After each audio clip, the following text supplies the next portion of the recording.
Swayam Prabha. Digital India. Educated India.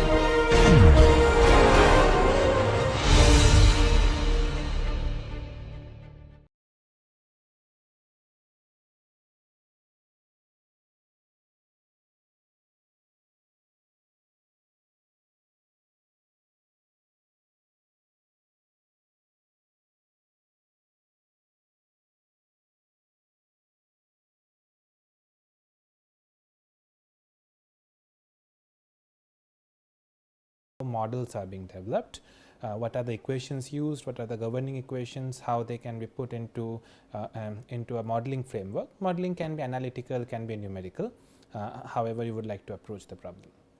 So, in today's lecture and in the next lecture, we will cover up electromagnetism and look for the Maxwell's equation, what are the effects of or what are the concepts of electrodynamics, electrostatics, and equivalent for the magnetism. For many of you who are unfamiliar with the concepts of electromagnetism, electromagnetism is something that we use in our day-to-day life, from the case of an electric motor as shown over here, electric motor or generator,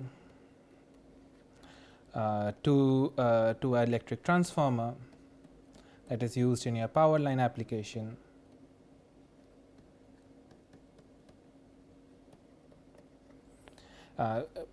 you would need some effect or some understanding of the Maxwell's equation or some understanding of electrostatics and electrodynamics. Likewise, electromagnetic waves, just like the visible light, they are a part of this electromagnetic spectrum, and they arise from the equations of Maxwell.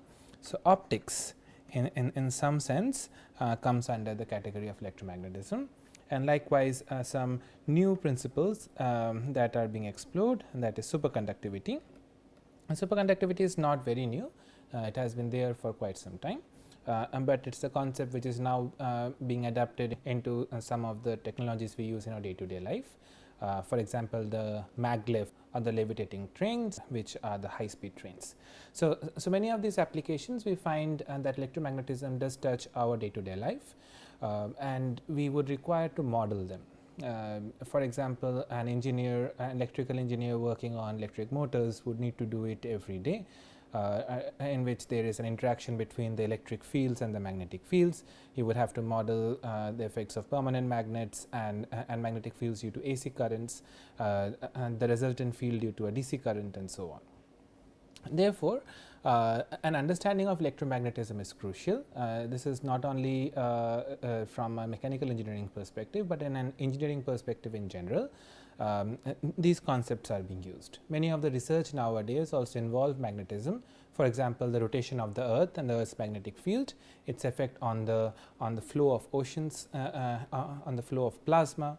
In the case of astronomical bodies like the movement of the stars in the sun. So, all of these are plasmas, they are ionic bodies, and when they are moving or they are rotating, the charges are rotating, and these cause magnetic fields. The magnetic fields interact with the flow of the plasma and the flow of ions, and therefore, there is a resultant effect of magnetic fields. So, when we will do multiphysics, we will see how these electric fields and magnetic fields, they affect the flow, how these affect the solid structures and cause stress and strains, and therefore, some understanding of these at the single physics stage is necessary.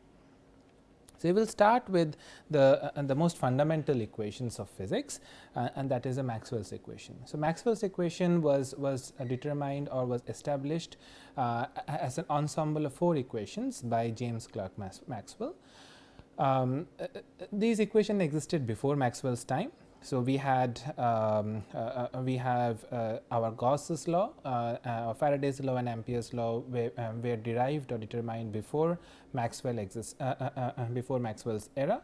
However, Maxwell brought these equations together into one synchronous framework, and those equations were able to wholly or completely describe our understanding of electricity and magnetism and its overall outcomes. Right. So, these are the Maxwell's equations. What they are? So, Maxwell's equation, they are a set of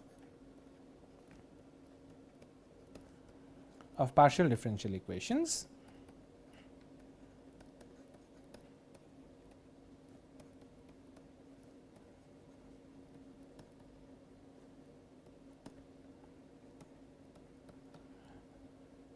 which lays the foundation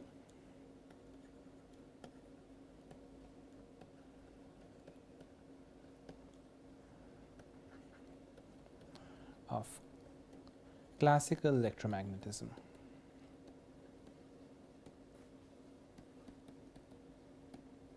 And in some sense, the other fields like optics or electric circuits or magnetic circuits. So, in general, the classical electromagnetism, and I am highlighting classical because there is another theory which is the theory of general relativity and quantum mechanics. So, general relativity and special relativity are heavily driven by Maxwell's relations or Maxwell's equation.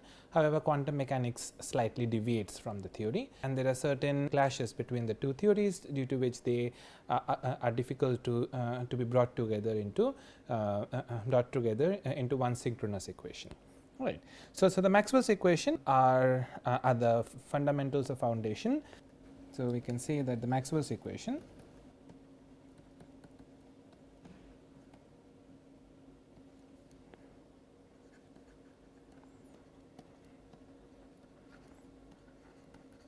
have several applications in electric motors / generators, transformers, power grids, optics, that is lasers and all, and communication.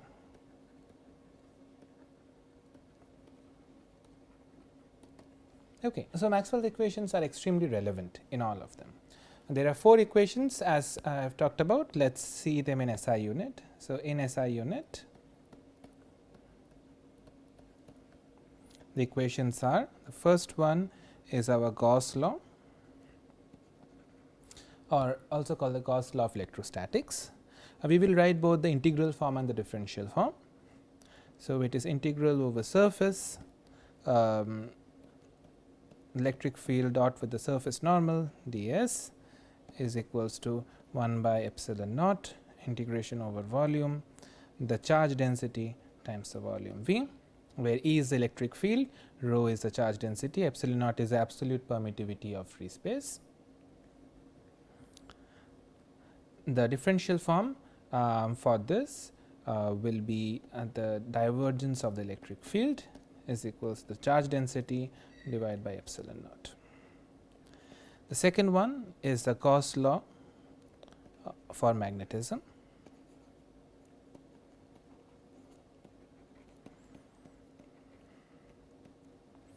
And that is the integral over the surface of the magnetic flux vector or field vector to ds is equals to 0, or the gradient of the magnetic field vector is equals to 0.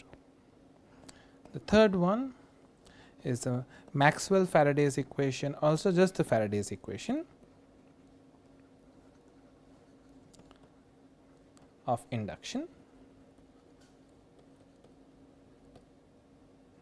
which states, or which is that the that over a given closed loop or a circular loop, the dot product of the electric field with the loop is equals to the derivative integral over surface S of the magnetic field dot with the surface normal, that is the curl of E is equals to minus del B by del T.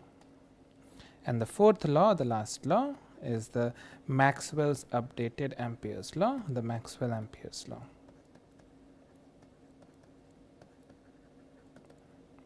Which is that over the same loop del S for a magnetic field dot with the loop surface or the perimeter is mu naught times integral over the surface the electric current per unit area plus this epsilon naught del E by del T dot with the surface normal into ds.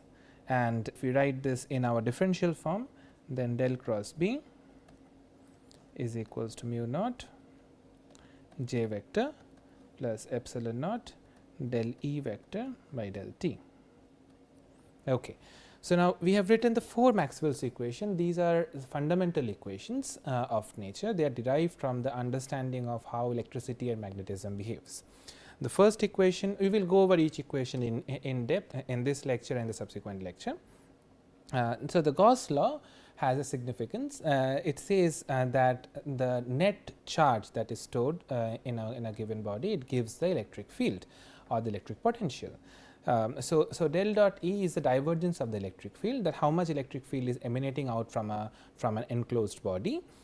If it is going out, then our charge density is positive, that is we have a net positive charge in the body. If the electric field is going in, then the charge density is negative, that is a net negative charge in the body, right. That is the meaning of the Gauss law for electrostatics. The Gauss law for magnetism states that the net magnetic field escaping a body or entering a body cancels each other out, and the net magnetic field is 0, which means that magnetic monopoles do not exist. Positive and negative poles, that is your north pole and south pole, would exist in pair always within an enclosure, and they will cancel each other's effect. So, the net outflux or influx is 0. That is the meaning of the divergence. So, if you recall what we have done earlier when we were doing vector calculus, so we have seen what was the meaning of divergence. Divergence represents a net outflux, negative of divergence is a net influx. So, del dot E explains charge, positive or negative. Del dot B is always 0 because magnetic charges are in pairs. Then the third law, that is the Faraday's law of induction. It is an extremely important law when we are solving for electric motors. It says that the work done per unit charge to move a current in a loop is equals to the change in the magnetic field. So, if you have a charge that you are forcing or doing some work to move around a loop or in a circular path, in a closed path, in that case that will create a changing magnetic field, and the reverse is also applicable, that if there is a changing magnetic field, then a current is induced into a loop, and that is the basis of all electric motors and generators. So, when an electric motor works, you would induce an electric field that is moving in a loop, and that creates a magnetic field, and that magnetic field results in the motion of the rotor. If you are looking for generators, you are moving the rotor, that is causing a change in the magnetic field, and that change in the magnetic field is inducing a current, that is induced current. And the last one is the Ampere's law, or the Maxwell's modified Ampere's law, which says that that a magnetic field going around in the loop induces a current, and that is electric current or the motion of charge, but it also induces a displacement current that is proportional to the change in the electric field with time. So, these 4 laws, as you can see, are the fundamentals for understanding electricity and magnetism. Now, let us go into our topic for electrostatics. So, we will go one step at a time. We will go from electrostatics to electrodynamics, then magnetostatics and magnetodynamics. Okay. And we will see how all of these 4 laws are derived, what are the meaning of these, and how these can be then used up into a modeling. When we will do multiphysics models in the upcoming lectures, then we will see how we can apply these laws of Maxwell into, for example, we have a capacitive plate and an electric field. How can we apply these and how are they relevant to the solid mechanics equation that we have done in a couple of lectures earlier. Okay, electrostatics. So, consider that if we have a set of charge,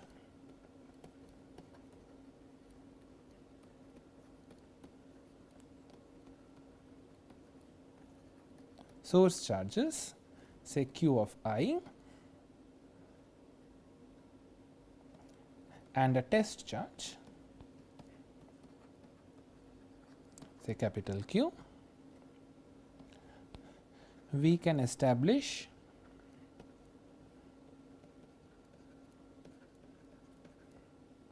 a relation due to the influence of the Qi on Q. So, say that we have a set of some test charges, say Q1, Q2, Q3 and so on. So, till Qi, and we have a test charge Q over here. What is the influence of the source charges or this Q1, Q2, Q3 on this charge Q, that is your test charge. Okay. That is the basis of electrostatics. So, that the charges are not moving, they are isolated, they are fixed charges, they are not moving around, there is no current, and what is the influence between these. Okay. So, that is covered under the Coulomb's law. It states that the force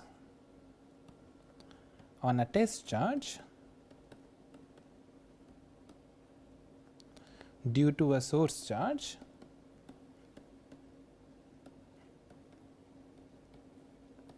is proportional to the product of the charge magnitudes for both the charges and inverse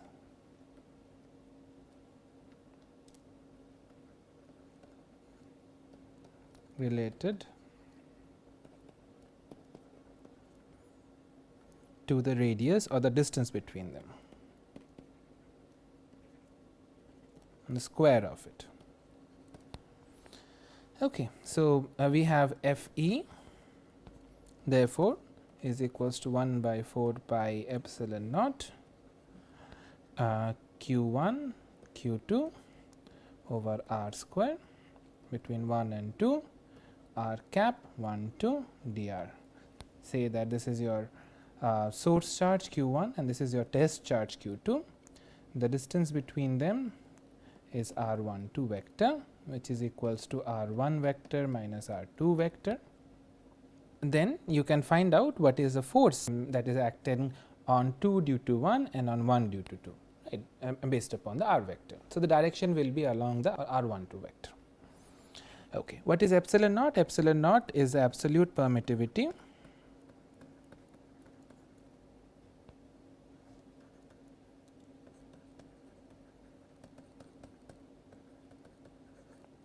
of free space, that is for vacuum, and which is equals to 8.85 10 to the power of minus 12 Coulomb square per Newton meter square.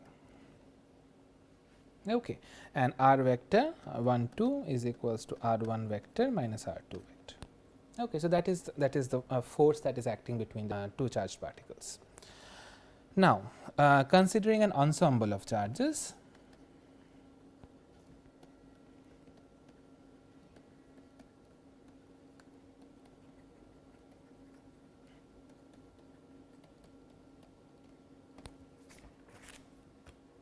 what we will do, we will find the equivalent force.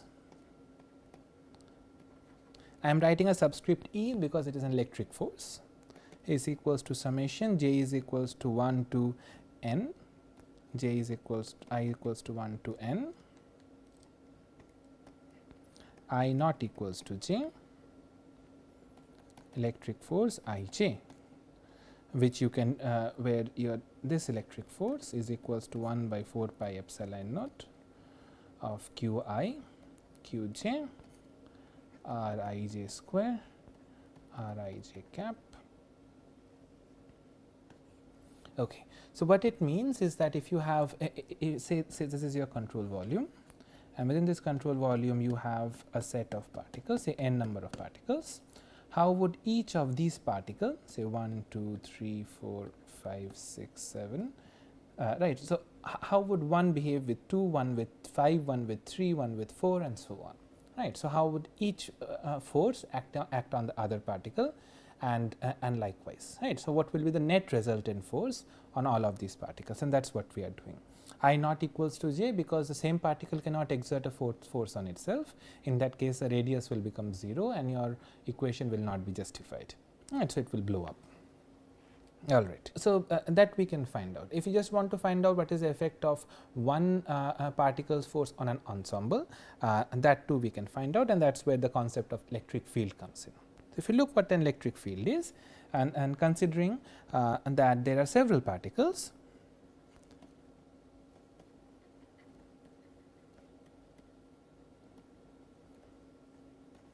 there are several point charges q I acting on a test charge q at a distance of r I. So, again you can assume a set of charges, and this is your test charge, say this is q, and all of these are q I, and the distance is r I, right. So, we can find out what is the influence of this charge cluster onto this one test charge. So, our force, our electric force, would therefore be summation I is equals to 1 to n of f vector with respect to I. So, what is the, so we will find out what is the superposition of all the individual forces with this test charge, and this is equals to summation I equals to 1 to n 1 by 4 pi epsilon naught capital Q small q I over r I square r I cap, and that is our net net force that we are encountering. All right. So, this capital Q is a constant and we can take it out. So, we can say Q, it is not varying with the I. So, in integral 1 to n 1 by 4 pi epsilon naught q I over r I square r I cap. This term is something we can call as the electric field, and the electric force on the test charge q is equals to the test charge q multiplied by the electric field, where E is the electric field.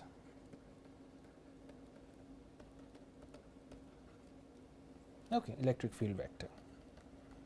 So, E vector, the electric field vector, you can say is a continuous field, or you can imagine this, it is not exactly a continuous field, but that is how Maxwell used to imagine, and you can put yourself in his place. What he used to think, that we all of us are surrounded by a field, it's what he used to call ether, and each charge is experiencing that field and experiencing a force because it is in that field.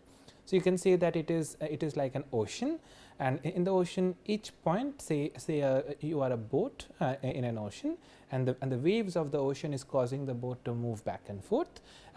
So this movement within this field is what is causing or what is influencing or exerting a force on this boat or in this test charge. So, that was the very fundamental or the very basic logic that Maxwell followed, that the entire universe is surrounded by this ether or with this field, and since at that time it was a mechanical problem, I used to think it as a stress or a strain tensor, and this ether is causing a body to experience force and a body to deform. Okay, that was the concept. This concept was utterly shattered after the coming of the special theory of relativity, because according to this theory, there was the communication of the force throughout the universe should have been instantaneous. At any point, you would, if this is an ether which is surrounding all of us, then the force that would be exerted would be communicated equally and instantaneously. But that was opposed by the theory of special relativity, because the communication speed of the universe is limited by 3 × 10⁸ meter per second, and that is the speed of light in vacuum. Okay. So, we can say that E is the electric field vector, and it is a space filling, or we can imagine that it is like a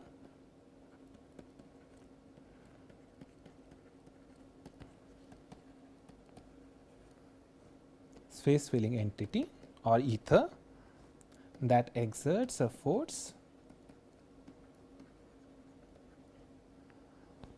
on a test charge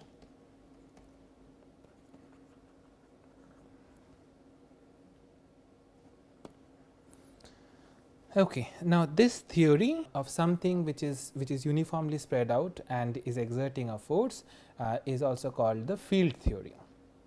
Okay.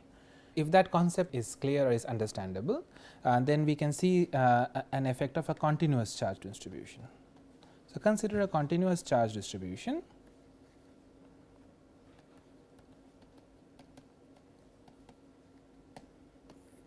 Let us rewrite our electric field vector. E is a function of r vector, is 1 by 4 pi epsilon naught integral r cap over r square dq. Okay, so we now instead of point charges, we are assuming that the charges are uniformly spread out, right. So, this is no longer a point charge situation or a point charge case. Point charges you could sum over, but if the charges are uniformly distributed, then you would need to integrate. So, a small a fraction of the charge is considered, and then you would integrate over a given say a line or an area or a volume, depending on how the charges are distributed. Okay, so, instead of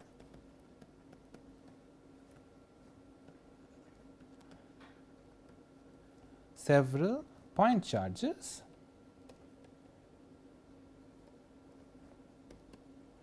we assume an uniform distribution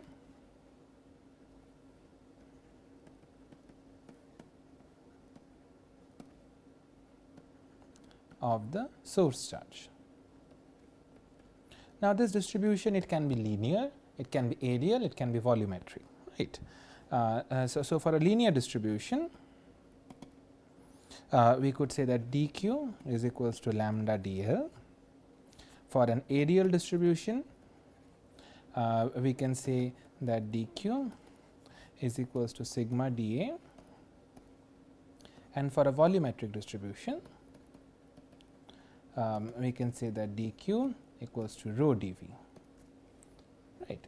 dA we can write also a ds, because we have been using s so far. If say this is a line on which the charge is uniformly distributed, then this is lambda into dl integral over this line. If this is an area on which the charge is uniformly distributed, then it is sigma into the area of my hand, that is dA, and if it is this volume in which the charge is uniformly distributed, then it is rho integral of dV, right. So, lambda is the charge per unit length, coulomb per meter, sigma is coulomb per meter square, and rho is coulomb per meter cube. That is your charge distribution. Now, if these are the dq, let us just take the volumetric case. Our electric field ER would therefore be equals to 1 by 4 pi epsilon naught integral over volume V of rho by r square r cap into dV. Okay. This is your electric field for a volumetric charge distribution.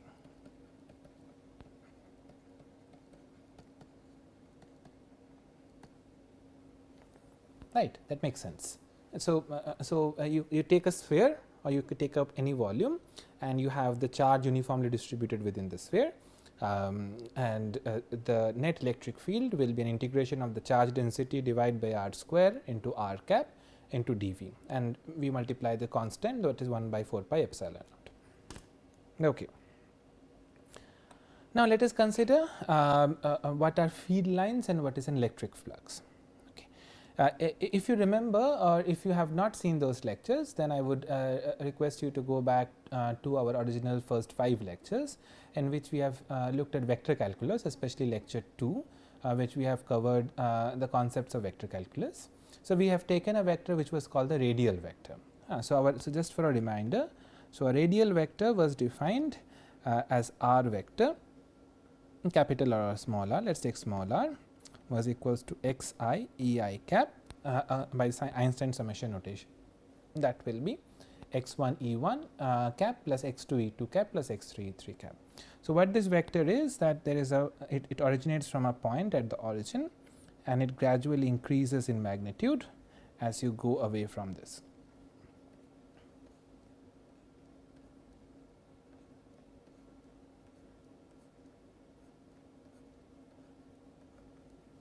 Right. So, this is your r vector. it will gradually increase in magnitude. R cap or the normalized vector will be equals to R vector by mod R, right, and it will be again a radially outward vector which is which has uniform magnitude, right. So, you will have uniformly spread out equal length of the vectors.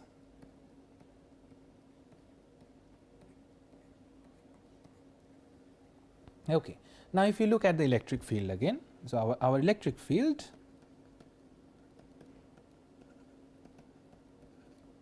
is inversely proportional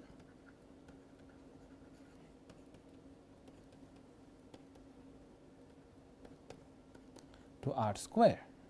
What it means, or if we write it down again, 1 by 4 pi epsilon naught q over R square into R cap.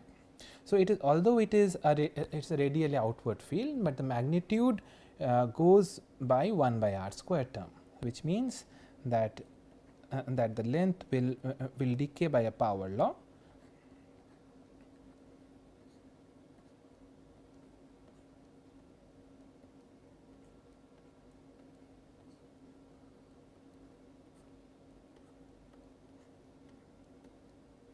Okay, so the so it will very quickly decay as you go away. So, you will have, say, for a certain distance it is 4, then the next distance it will be 1, and so on, right. So, it will go down by the power law, and so on.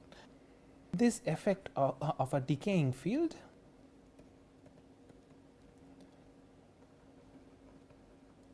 makes the electric field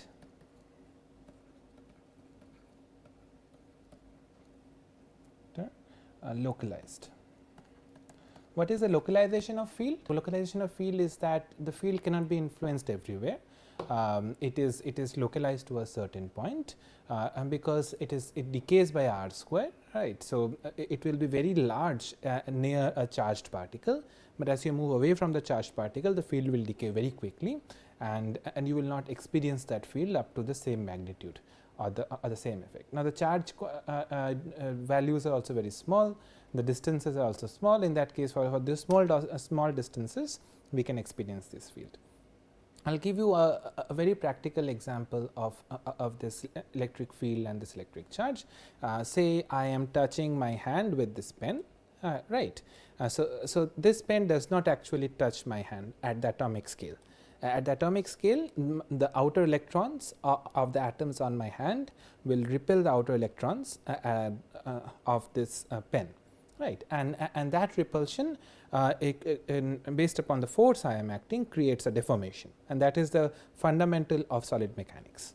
Okay, so we can see that that electromagnetism is somehow related to solid mechanics at the atomic scale. Okay. Now, this is a radial distribution. So, a point charge would be radially emanating outward if q is positive. If q was negative, then this direction would have been reverse. So, a positive charge will have an outward field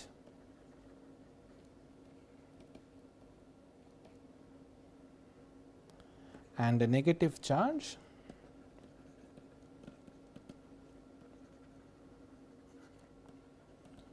will behave as a sink. So, this is a source, an outward charge or it is a source, and an inward flux or inward charge is a sink. Okay. If we have an understanding of that, then we can look at how these field lines look. So, this representation of the vectors is called field lines, how the field or the electric field is emanating outwards. So, if we have a positive charge and a negative charge next to each other, then the positive charge will emanate outwards, the negative will take inwards, and the electric field lines will look something like this.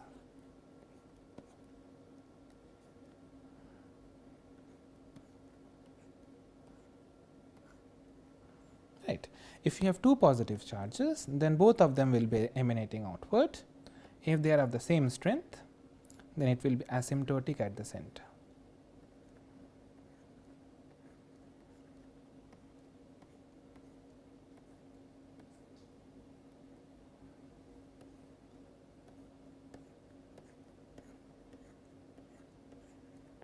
right. Two positive charges or two negative charges would repel each other, because the electric field lines will not interact with each other. They will become asymptotic at the center. However, positive and negative would interact and would attract, because the positive will give out or will emanate the electric field, the negative will take in or will be a sink for the electric field, and therefore both of them will attract each other. Okay. Then there is a concept of electric flux. So, what is this electric flux? The flux of an electric field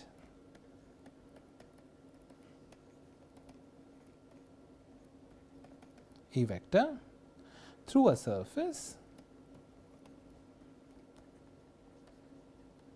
S is the measure of the field lines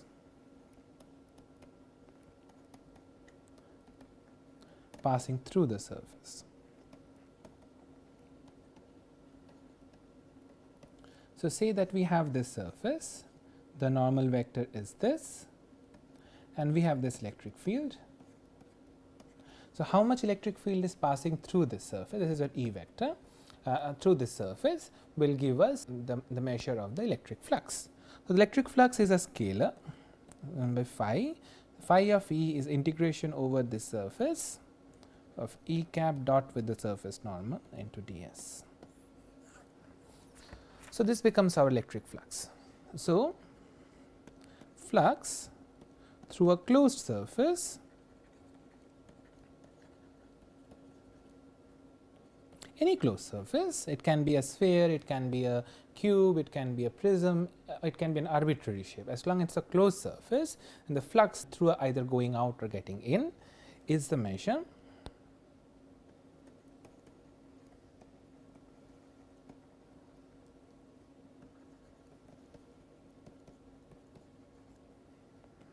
of the total charge inside the body. Now, that is something very interesting, right? You are measuring the flux and you are having a sense of the total charge inside the body. How is that? Right? So, we know that positive charges emanate outwards, negative charges are sinks, and the flux goes in. Right. So, if you have a measure of the net charge, we can say what is the net positive or the net negative charge within the body. So, that idea of the net flux gives us a sense of the charge within the body. Okay. A positive charge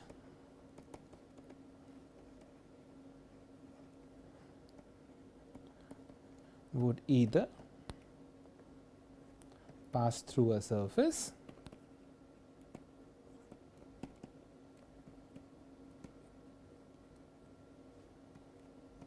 or terminate in a negative charge.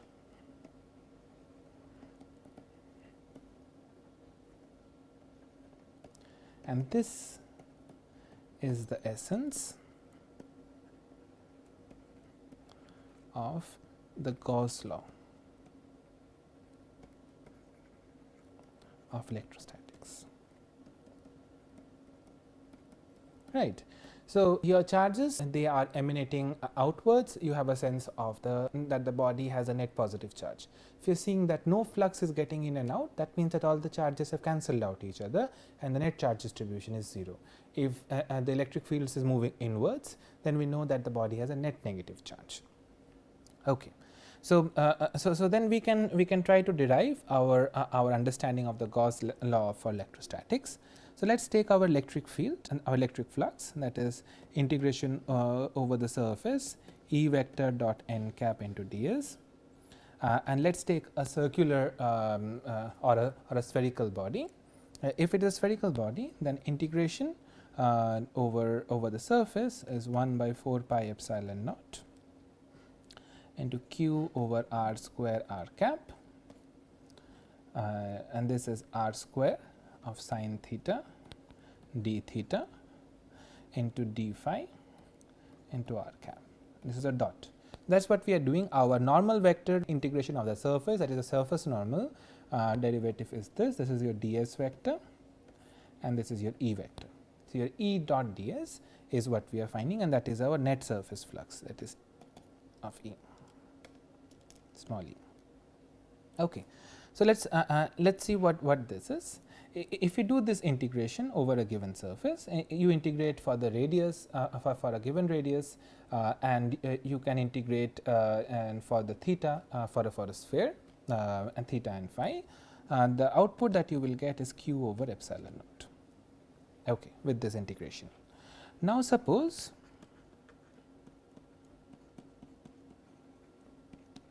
that instead of a point charge, okay, so this analysis we were doing for a point charge q in a spherical domain. This is simplification, and this is universally applicable.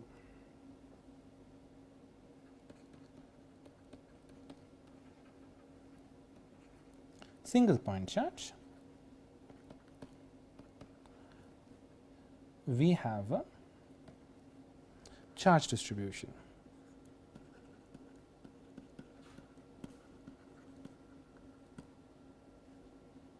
Right. So, if you have a charge distribution instead of a point charge, again our electric field is summation superposition over I equals to 1 to n E of I. So, we have n number of charges, right. If you have n number of charges, we add up all the electric fields due to all the charges, that will be our net field within that domain, right. So, you can have say positive negative positive negative positive positive negative negative in an ensemble. You can sum up the electric fields due to all the individual charges, and that will be a net electric field within that volume. Okay. So, if we now know this, then again we can go back to our integration of E vector dot n cap into ds for our enclosure, a summation I equals to 1 to n, integration again over the area E vector of I dot n cap into ds, which is equals to, now we have done this integration before, a summation I equals to 1 to n q of I over epsilon naught. Okay. Now, what is the summation of q of I over epsilon naught? Epsilon naught is a constant, you can take it out.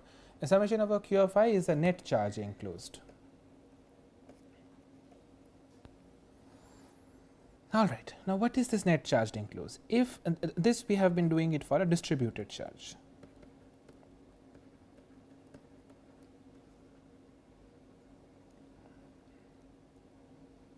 Charge system. Now, if you have a continuous charge distribution,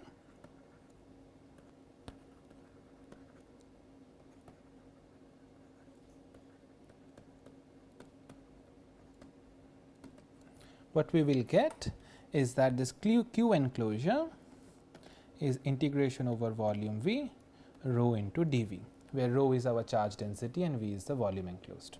Okay. Again let's now quickly draw this so that you have an understanding. So, you have a set of charge which is distributed through this body.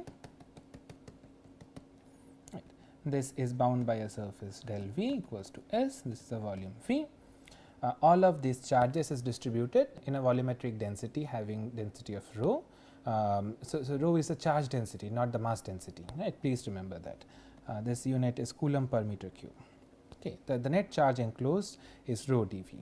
Now, let us go back to our equation. So, our integration over the surface of the electric field, the net electric field from all of these charges dot with the surface normal into ds was equals to q enclosure over epsilon naught will be equals to integral rho dV over volume V divided by epsilon naught. Okay. So, now we are coming up to something. So, let us rewrite this expression again. So, integral del V E dot with n cap ds is equals to 1 by epsilon naught integral over volume rho dV. This is our integral form for the Gauss law for electrostatics. Now, for the differential form, what we can do is we can use the divergence theorem.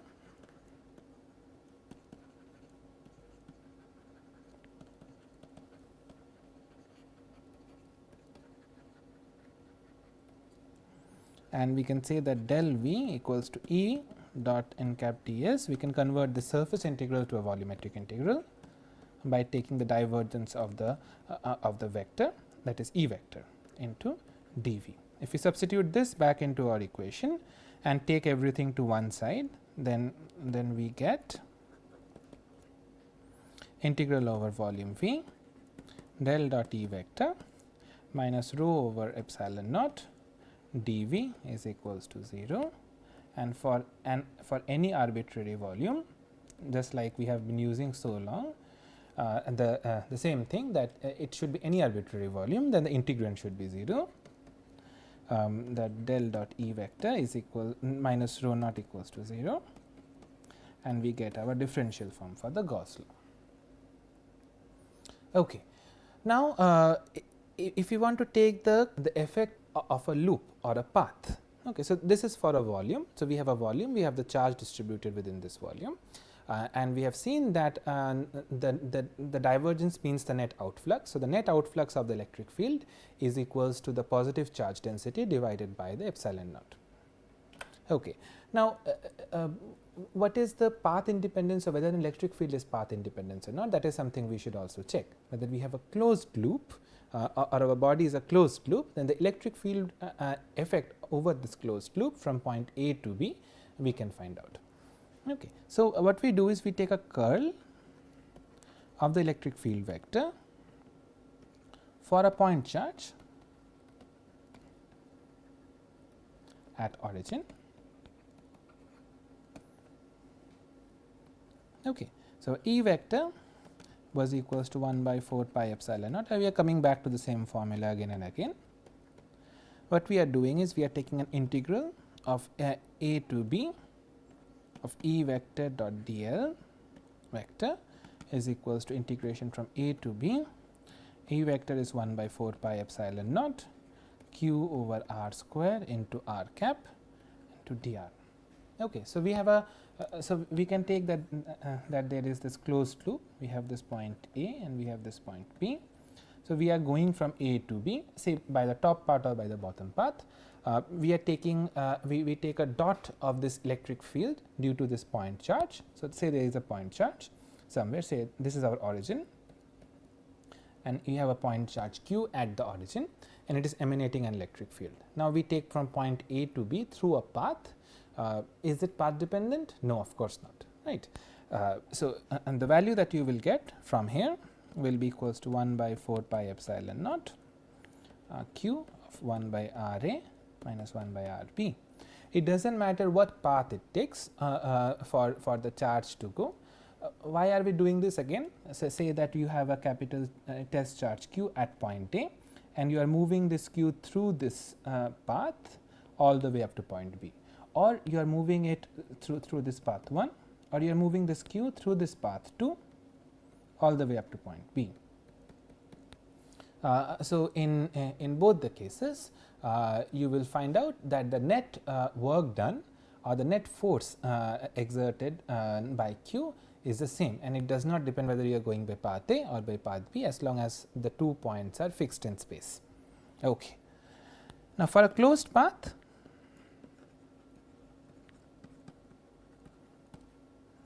our cyclic integral of A to B, cyclic integral, there is no A to B, it will come back to A dot dl will be therefore equals to 0. It will be 1 by r a by 1 by r a. So, you have this point charge which is going from point A all the way up to point B, and then from point B back to point A. It does not matter what path it follows, how it goes through this electric field, it can go through any channel. The net force, if it is coming back to the same point, will be 0. So, E dot dl will still be 0. Now, if you use our Stokes theorem, and if you remember Stokes theorem, so this integration is over a path. We can say that the surface bound is S, the path it is binding is del S. So, it is del S.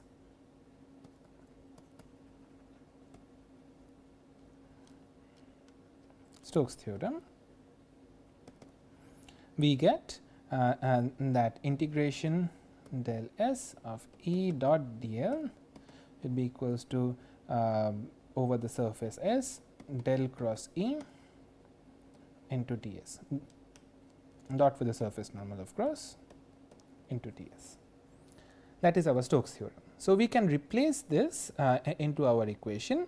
Let us write it over here, and we can say that over this entire loop, our circular integral of del S for a closed path E dot dl equals to over the surface the curl of E vector dot with n cap ds is equals to 0. If this is 0, then the curl of an electric field is equals to 0. This is another property of electric field. The curl of an electric field is 0 for a point charge. I am repeating the thing about for a point charge for a reason. If there are two charges and they are spaced out from each other in the spatial coordinate, then it does matter how or which path it is taking. A path can be going between the 2 point charges, that might experience a different force than a path that is going on the left hand side of the 2 point charge or on the right hand side of the 2 point charges. Okay. But this exercise is required because it gives us a sense of something that we call the electric potential. Now, since our del cross E is equals to 0, the line integral of E vector around any closed loop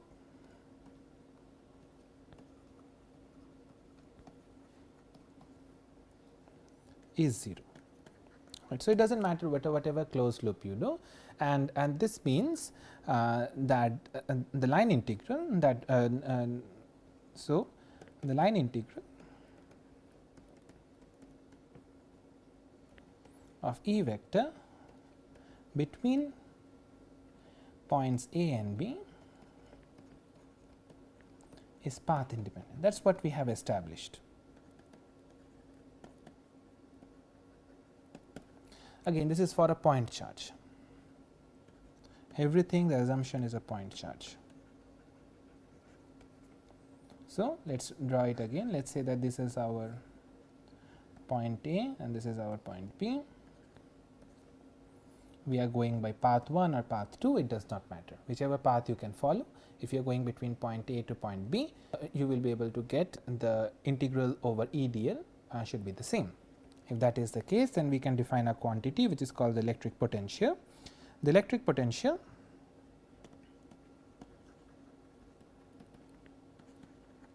is a scalar, as a scalar field rather, is defined such that V of r vector is to minus integration 0 to r E dot dl. Okay. So, this is our electric potential. Between 2 points, we can get the potential difference.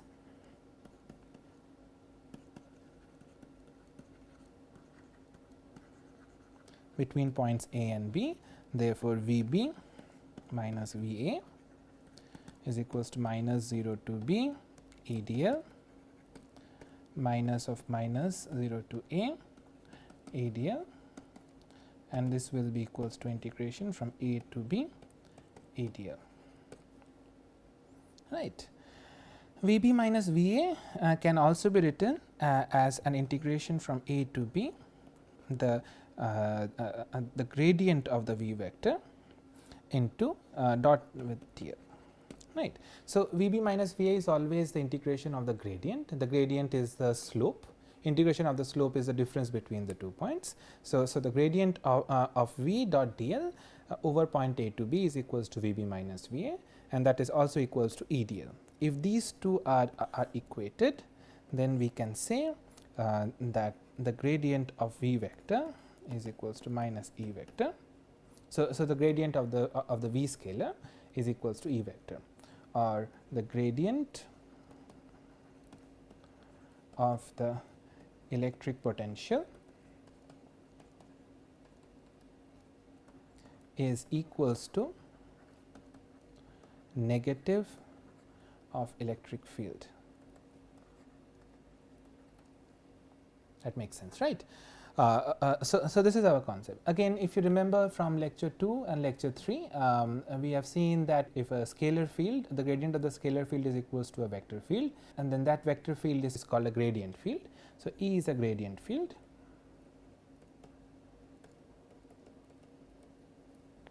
Right. So E is derived from the gradient of a scalar field. That's why E is called a gradient field. Okay. Now, if you look at this table that relates your charge density to your electric potential to your electric field, and all the relations are given. So you can pause the video and take a look at this chart. So that would be all for today's lecture. We will pick up electrodynamics and then magnetism in the next lecture, and we will try to derive the equations for electromagnetic wave, and then try to solve the equation for electromagnetic wave. Right. So we will see how antennas work, or how an electromagnetic wave can be generated by combining our Maxwell's equation. So thank you for listening today.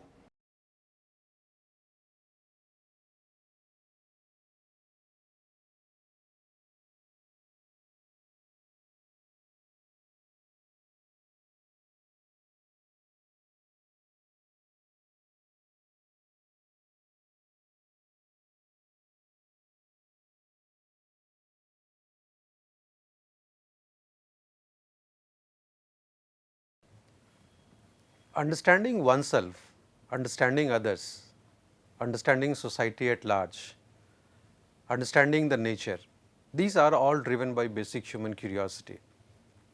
We would all love to understand why things happen, what happens, what is the final outcome, why certain things fail.